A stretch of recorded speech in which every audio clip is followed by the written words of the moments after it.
It was back in 2018 that we were conducting interviews with people in the Pieriga region in Latvia practicing direct sales.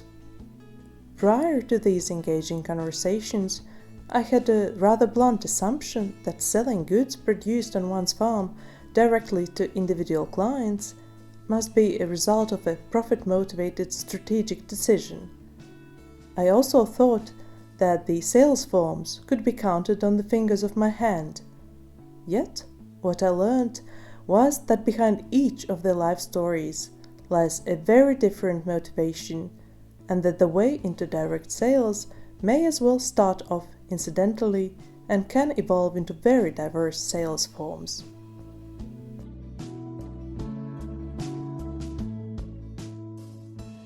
During the fieldwork, we encountered stories recalling, for instance, an unexpectedly rich harvest of honey, which determined the need to look for possible buyers of this surplus.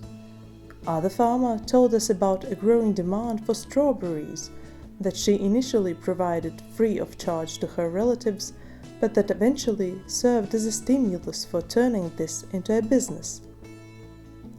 We also observed the decisive role of losing a paid off-farm job, or re-emigration, in leading people to consider new sources of income through direct sales.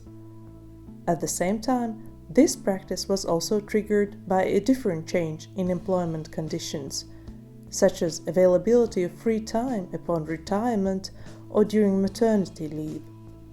Of course, for some, it was about carrying on with the family tradition, but there were also cases featuring a purposeful search for new growth opportunities of the farm. Still for others, who had been engaged in selling their on-farm products to intermediaries, the way into direct sales was motivated by the loss of trust in the early arrangement, closure of the previous outlet channel, or the desire to reach different clients. Last but not least, entering the realm of direct sales was for some simply driven by curiosity, while it could as well be a matter of seizing an opportunity, such as a nearby road construction enabling on-farm sales.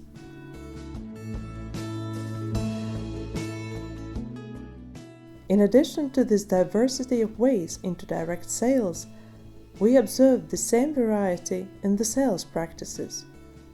The on-farm sales involved individual visits by clients, purchasing milk right after milking, self-service gardens for berry picking, as well as on-farm shops with both fresh and processed goods. The off-farm direct sales, in turn, involved traditional trade in farmers' markets, but also scheduled deliveries of eggs, fruit, vegetables, dairy products, meat, pastries, etc. to individual clients or client groups in residential and office areas, as well as to direct purchasing groups, not to mention online sales.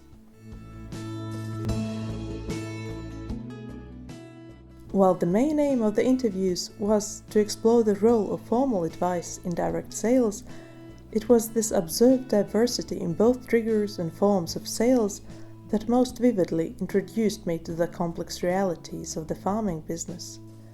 By demonstrating the individual journeys that led farmers to selling their produce in their own particular way, these interviews managed to challenge quite a few assumptions I might have had about who are the farmers and how they go about their business, also revealing the multitude of situations to be catered for by farm advice providers.